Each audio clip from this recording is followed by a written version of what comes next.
Use करते lemon grass मालूम है? Any idea which cuisine?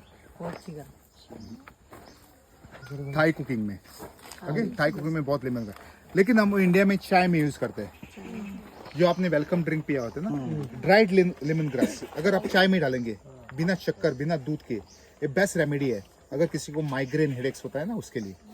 और आयुर्वेदा में इसका ऑयल भी निकलता है, लेकिन ऑयल है ना वो रूट से निकलता है, ग्रास से नहीं। बेस्ट मसाज ऑयल है अगर किसको एक्नी, पोर्स, पिंपल्स और स्ट्रेस की वजह से नींद नहीं आती है और ब्लैक सर्कल आ जाते हैं उसके लिए। जैसे कि 2 ड्रॉप लेमन ग्रास का लेने का और 10 ड्रॉप आलमंड ऑयल ना, बादाम के तेल में। अब जब आलमंड ऑयल आप मार्केट में खरीदते हैं ना तो 2 तरह के मिलते हैं। एक होता है extracted from the wet almond, जो हेयर के लिए अच्छा है, स्किन पे नहीं यूज करते, स्किन ऑयली हो जाएगा। फॉर एग्जाम्पल डाबर वाला। And another one is dried almond, जो स्किन के लिए यूज होता है। फॉर एग्जाम्पल रोगन बादाम रोगन, ओके, उसमें मिक्स करने का ड्राइड आलमंड ऑयल में, और फेस के ऊपर सर्कुलर मोशन में मसाज कर देना और अगले दिन गर्म पानी में धो लेना। अगर कंटिन्यूस 15 दिन करेंगे ना, 15 दिन के बाद आप देख लेना जैसे कि आपके एक्नी, पोर्स, पिंपल्स, आपके ब्लैक सर्कल चले जाते हैं। मैं परमानेंट मार्क की बात नहीं कर रहा हूँ, जो स्ट्रेस की वजह से होते हैं वही निकल जाएंगे, लेकिन वो रूट का होना चाहिए। और जब भी आप लेमन ग्रास खरीदते हैं मार्केट से, हमेशा देख लेना 2 तरह के ग्रास एक जैसे दिखते हैं, स्मेल एक जैसी आती है। एक है सिट्रोनेला और दूसरा है लेमन ग्रास। और उसको कैसे आइडेंटिफाई करने का, सिट्रोनेला का ब्लेड बहुत ब्रॉड होता है और डार्क ग्रीन कलर में होता है, और लेमन ग्रास उसी लाइट ग्रीन कलर। सिट्रोनेला को कभी भी खाने में यूज मत करना। अगर सिट्रोनेला आप खाने में यूज करेंगे तो आपके लीवर एंड किडनी को डैमेज हो सकता है। उसका खाली ऑयल निकलता है, सिट्रोनेला ऑयल, जो मॉस्किटो रिपेलेंट्स में यूज होता है, जैसे कि ओडोमास में 55% सिट्रोनेला होता है। लेमन ग्रास ऑब्वियसली आप खाने में यूज कर सकते हो, ओके।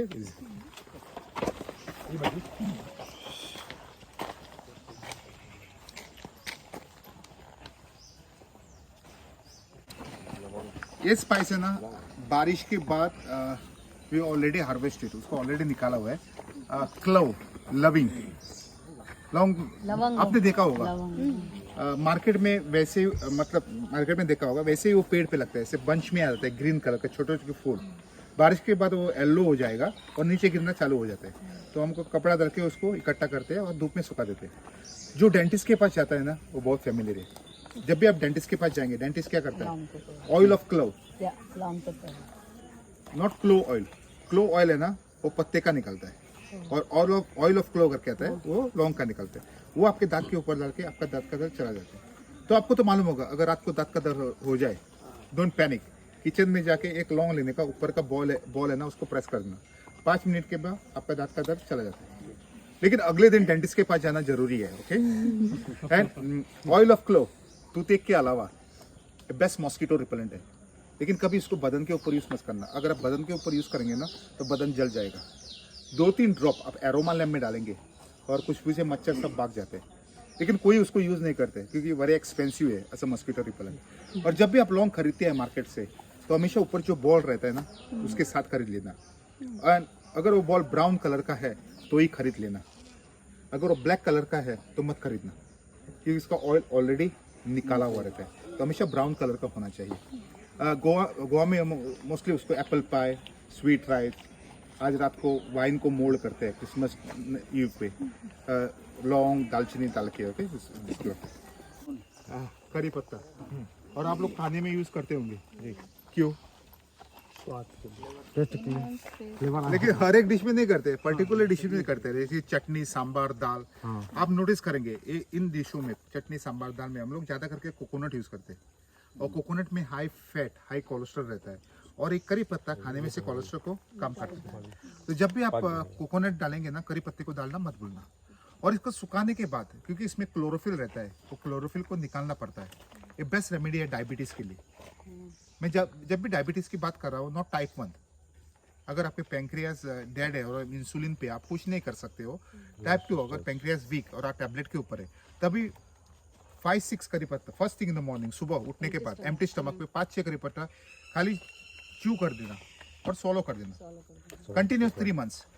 लेकिन अपना टैबलेट चालू रखना। 3 महीने के बाद आप डॉक्टर के पास जाके अपना ब्लड शुगर लेवल चेक करना। डॉक्टर आपको टैबलेट्स बंद नहीं तो कम करने के लिए बोलते हैं, क्योंकि इसमें कैपेसिटी है शुगर को नॉर्मल लाने में।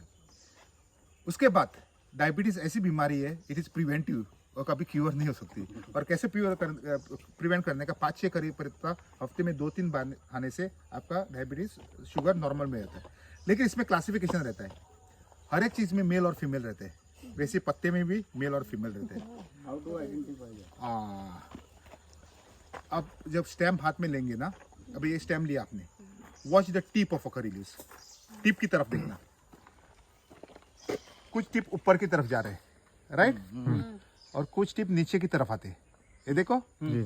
जो टिप ऊपर की तरफ जाते हैं उसको नॉन एसिलाइन करी पत्ता बोलते हैं, इसको मेल करी पत्ता बोलते हैं। अच्छा। और जो नीचे की तरफ आता है वो एसिलाइन करी पत्ता, उसको फीमेल करी पत्ता। उधर भी ऊपर नीचे ही क्या? हाँ।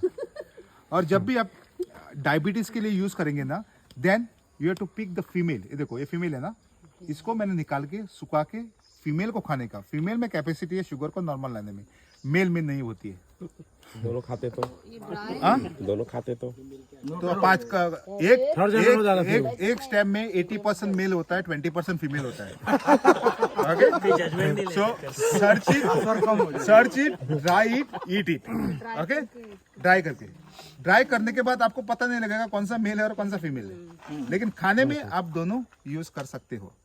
This is how we use curry leaves for cooking and for diabetes. Okay, इसको हम लोग न्यूक्लियर रिएक्टर बोलते हैं, जहाँ पे हम लोग पोहा का फेमस ड्रिंक बनाते हैं, कैशू फेनी।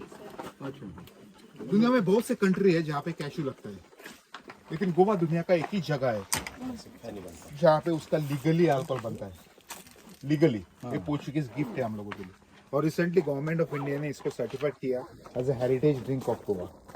अभी कैसे बनता है वो देखना है तो आपको मार्च अप्रैल मई में आना पड़ेगा, क्योंकि कैशू सीजन मार्च अप्रैल मई में है। फिलहाल मैं आपको पेड़ दिखा सकता हूँ, इट जस्ट टर्न अराउंड, और ये बैंड हुआ है ना, वो काजू का पेड़ है।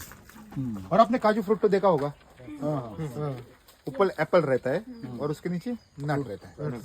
जब एप्पल रेडी हो जाएगा वो नीचे गिरना पड़ रहा है, निकालने का नहीं, कभी गिरेंगे इसको कलेक्ट कर देना, नट को निकाल को फैक्ट्री में भेज देना, जहाँ पे रोस्ट करके ग्राइंड करके आपको कैशूज मिलता है। जो ऊपर जो एप्पल रहता है उसका जूस निकालने का, एक जगह जाकर उसको पाव से कुचलते हैं। जूस को फर्मेंट करना पड़ता है करीबन 8 दिन। 8 दिन के बाद उस जूस को इस मटके में डाल के बंद करके नीचे से आग लगा देने का। जब ये उबल जाएगा तो वेपर्स कंडेंसर में ठंडा होने के बाद ड्रॉप बाय ड्रॉप हम लोगों को पहला डिस्टिल मिलता है, जिसका नाम है उर्राक। उर्राक को इंग्लिश में जंगल जूस बोलते हैं, उसमें 10% अल्कोहल रहता है। आप गोवा आएंगे मार्च अप्रैल मई में, कौन से लोकल बार में जाएंगे, गोवा के लोग खाली उर्राक पीने बैठे हैं, क्योंकि गर्मी का सीजन होता है और उर्राक पीने से आपका बॉडी टेम्परेचर नॉर्मल रहता है। एक ग्लास लेके बैठेंगे ना, it is like a fruit juice, आप पूरा बोतल खत्म करेंगे। जब तक बैठे तब तक ठीक है, उठने के बाद आपको पता लगता है आपने क्या किया करके। अगर आपको फेनी चाहिए तो 50% उर्राक लेने का, 50% फ्रेश जूस लेने का, उसको मिक्स करने का, वापस फर्मेंट करते हैं और वापस वही प्रोसीजर रिपीट होता है, तभी हमको कैशू फेनी मिलती है, जिसका अल्कोहल परसेंटेज 40% रहता है। ये अल्कोहल है, हम किसी को रिकमेंड नहीं करते, बस बेस्ट रेमेडी है as a cold cough.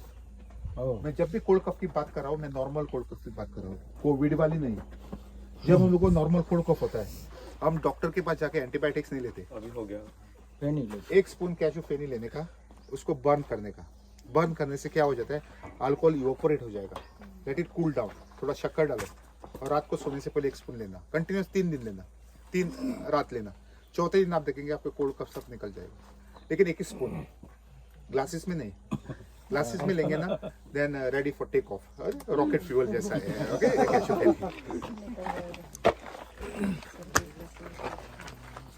Hello, ये पेपर कौन, इन्हें कितने कलर के पेपर मिलते हैं मालूम है आपको?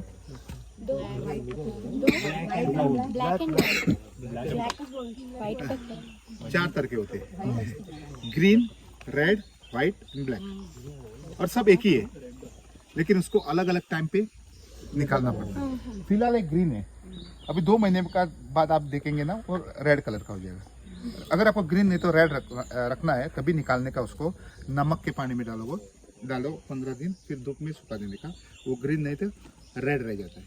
अगर आपको व्हाइट पेपर चाहिए तो रेड को निकाल के पानी में उबाल देना, जब ये उबल जाएगा तो उसका बाहर का छिलका चला आता है और अंदर का सीड है ना, वो व्हाइट पेपर का, वो इतना स्ट्रॉन्ग नहीं होता है, ये सूप वगैरह में यूज करते हैं। और अगर आपको ब्लैक पेपर चाहिए तो रेड को निकाल के सीधा धूप में सुखा देने का, वो ब्लैक बनता है। और ब्लैक नेचुरली ड्राई किया हुआ है, इसकी वजह से सबसे स्ट्रॉन्ग पेपर है।